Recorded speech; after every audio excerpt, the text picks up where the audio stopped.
This is OwlUp, where learning happens in minutes, not hours. For a deeper journey, explore all our courses at owlup.co. Now, let's dive in.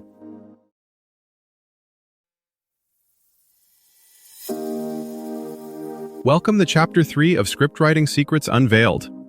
In this episode, titled Crafting Dialogue for Impact, we're going to explore what makes dialogue truly resonate with audiences. Get ready to uncover the key characteristics of impactful dialogue that can elevate your scripts to the next level. Let's dive in. On most movie screens, silence actually does more work than words. Yet the lines we remember can echo for decades. Tonight, we'll drop into 3 different scenes and pull apart just one thing: why a single sentence can change everything that happens next. The odd thing about great dialogue is that it rarely sounds like what people actually say. Real conversations are full of half-starts, filler, and meandering detours. Strong screen dialogue feels sharper, cleaner, and mysteriously more true than reality. That's because it isn't trying to capture life verbatim, it's compressing life. Modern screenwriters borrow the messiness of real talk, then strip it down to only what serves story, character, and tension in the moment. The best lines sit on a fault line. On the surface, characters discuss something concrete, but underneath, a different conversation is trembling. Desire versus fear, pride versus vulnerability, mercy versus self-interest. Tonight, we'll focus on how to engineer that double layer: what's said, what's meant, and how the friction between the two quietly steers the scene wherever you want it to go. To get practical, we'll zoom in on 3 pressure points inside any scene: what each character wants, what they're willing to show, and what they desperately need to hide. Think of a negotiation at a crowded cafe. They're debating contract terms, but beneath the small talk runs a live wire of ego, fear of losing status, or a secret plan B. Dialogue becomes the visible trail of a much larger, invisible storm system. By mapping that storm, goal, tactic, and mask, you can start designing lines that feel spontaneous yet inevitable, like the only thing this exact person could say in this exact moment. Think of this next step as moving from diagnosing your scene's emotional weather to actually steering it. Once you know what's boiling under the surface, the question becomes, which specific line tilts the pressure up or lets it hiss out? Start by deciding the function of the next exchange. Not theme, not vibe, function. Is this beat supposed to raise the stakes? Shift power between characters? Reveal a crack in someone's mask? Slip in one crucial piece of story information? Pick one, then build the line to do that job with as few words as possible. A practical way to do this is to treat every response as a move in a game, not a polite reply. Instead of answering the last line logically, ask, how would this character score a point right now? A point might be won by changing the subject, answering a question with a question, or ignoring what was asked and attacking a weak spot. That's where subtext and tension wake up. You can also weaponize contrast. Let the words move in one direction while behavior moves in another. A character says, "I'm happy for you," but doesn't look up from their drink. The friction between text and action does more work than adding adjectives ever could. Similarly, let characters talk around the sensitive topic. The longer they orbit, the more heat builds when they finally collide with it. Rhythm is your hidden accelerator. Short, overlapping lines feel like jabs. Longer, winding sentences slow the moment, often signaling vulnerability or calculation.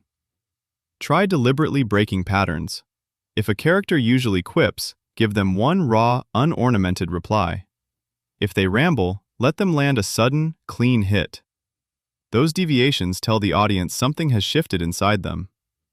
A useful check: highlight every line where a character clearly says exactly what they feel or intend. Can you swap at least half of those for something crooked, deflecting, minimizing, joking, redirecting? The more characters avoid the truth, the more the audience leans in, trying to hear it anyway. Your challenge this week: take one dialogue scene you've already written and run 3 surgical passes. Pass 1. Label the function of each exchange: power shift, reveal, misdirect, or info. Cut any line with no clear job. Pass 2. Rewrite every direct statement of feeling into an indirect one, through deflection, humor, or misdirection, while keeping meaning intact. Pass 3. Adjust rhythm by shortening one character's lines and lengthening the others. Then read it aloud and note how the power dynamic feels different. Think about a late-night product launch at a tech startup. No one is really arguing about button colors. They're fighting over whose vision steers the ship. Dialogue on the page can work the same way. On top, they're trading lines about trivial logistics.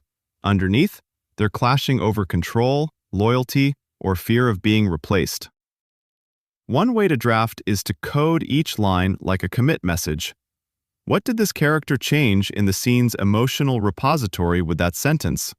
Did they patch a bug in the relationship, introduce a new conflict, or roll back a fragile piece?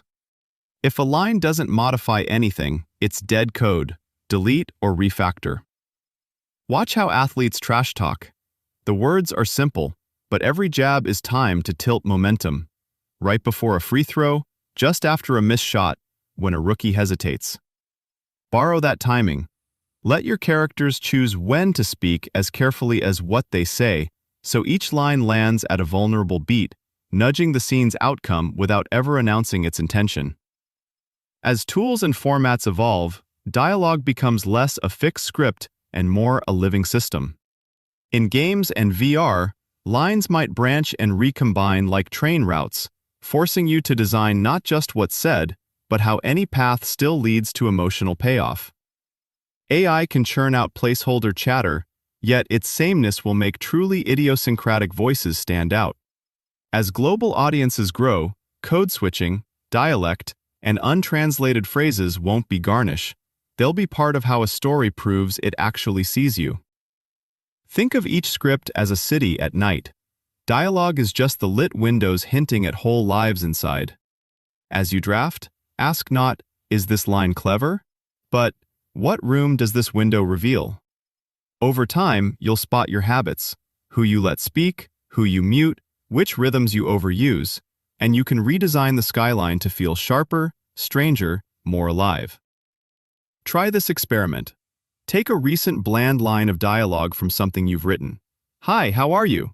We need to talk about the budget." And rewrite it 3 different ways, each time changing the power dynamic and subtext. Once where one character secretly wants something, once where they're hiding something, and once where they're trying to impress. Then read each version out loud and record yourself, listening for where tension, rhythm, and character voice feel most alive.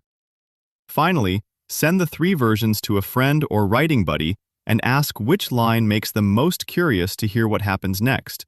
Then use that feedback to revise a full page of your dialogue in the same style. This was OwlUp, your daily step forward. This series continues with more chapters on OwlUp.co. Visit OwlUp.co to access the complete course and continue your learning journey. See you there!